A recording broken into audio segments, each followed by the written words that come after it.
거친 외면과 따뜻한 내면. 복수댁의 감은 옳았어요.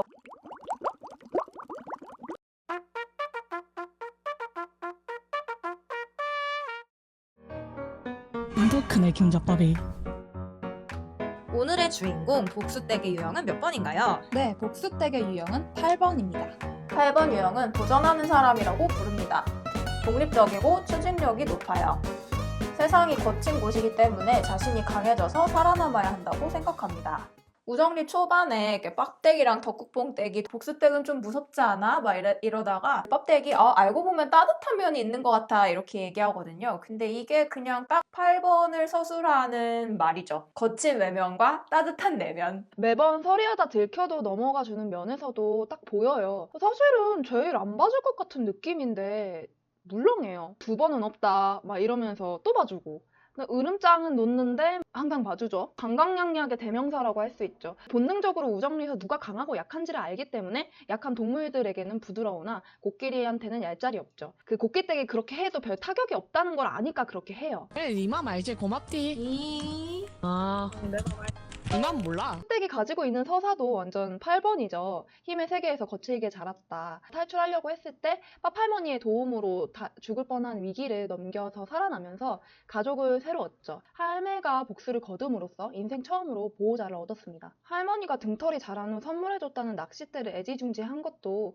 애착 인형이랑 비슷하게 느껴졌어요. 혈연이 아니라 토끼 할매가 복수댁한테 진짜 가족이에요. 복수댁은 자신의 원가족한테서 받았던 성을 버리고 토끼 할머니를 따라서 성을 바꾸죠. 이 서사가 되게 좋았어요. 그러니까 자기한테 주어진 환경, 그러니까 자기 가족을 그냥 받아들이고 사는 대신에 자기가 선택하는 거죠. 자기의 새로운 가족을 위해서 고독한 싸움을 하면서도 끝까지 의리를 지킵니다.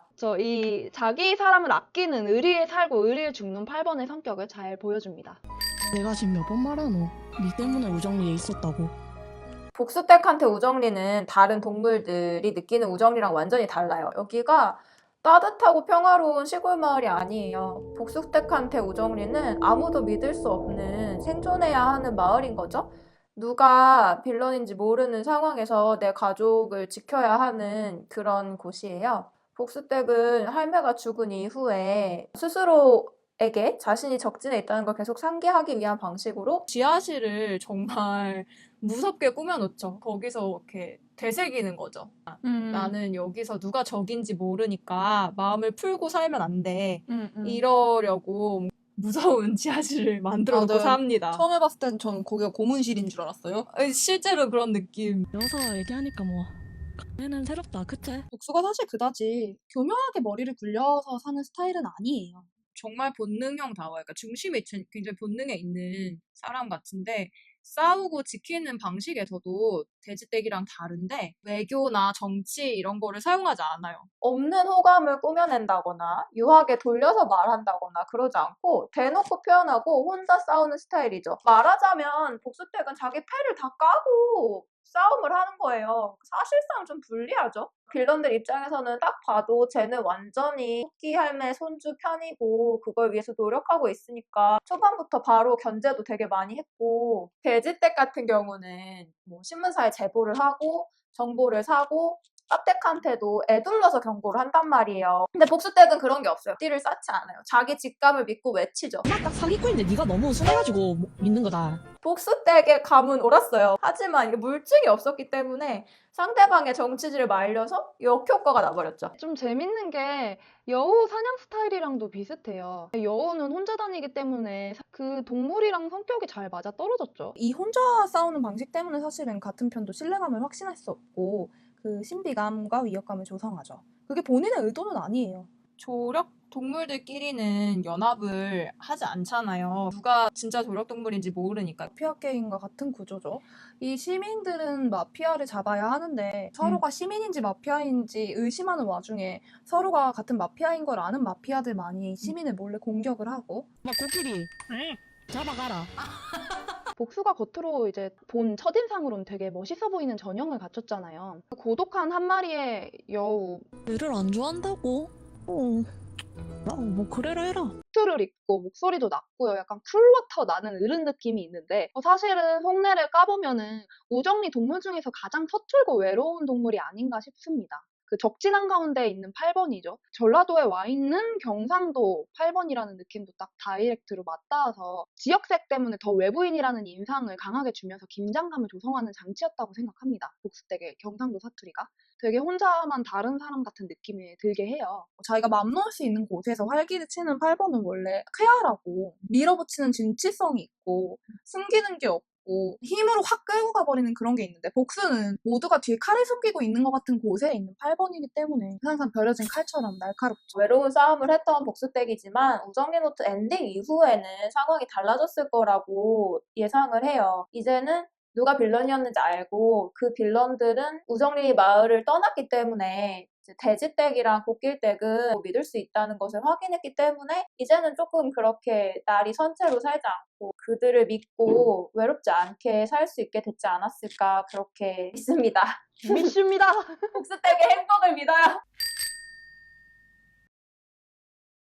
저는 왕눈댁이 야망즈에 속해 있지만 람즈댁이나 기린댁이랑은 좀 많이 결이 다르다고 생각했던 게 댁이 지금 내 앞에서 할머니에 대해서 입에 담을 자격이 있다고 생각해. 이 일기를 보면 아 저런 녀석한테 유산이 가느니 할머니를 곁에서 지켰던 내가 가져다 쓰는 게 낫다 이런 식의 표현이 있거든요. 저는 그런 사고방식 좋다고 생각해요. 꼭 혈연이 유산을 상속을 받는 게 아니라 왕눈댁이 토끼 할머니 곁에 가장 오래 있었고 임종도 지켰고 PM의 마을인 이 우정리랑 손녀인 니를 지키려고 지금까지 이 마을에 남았던 거. 복수 역시도 왕눈이랑 비슷하게 굉장히 오랜 시간 할매 곁에 있었잖아요. 유산을 탐낸다던가 하는 건 전혀 없어요. 복수가 원하는 거는 할머니의 집이 애먼 다른 사람의 손에 넘어가지 않고 잘 보존되고 정말로 자기가 갖길 바라는 거는 낚싯대 하나밖에 없었던 것 같아요. 그러니까 결국 뭔가 왕눈댁은 계속 결핍이 있는 상태였고 복수댁은 결핍이 채워진 상태였던 것이 아닐까.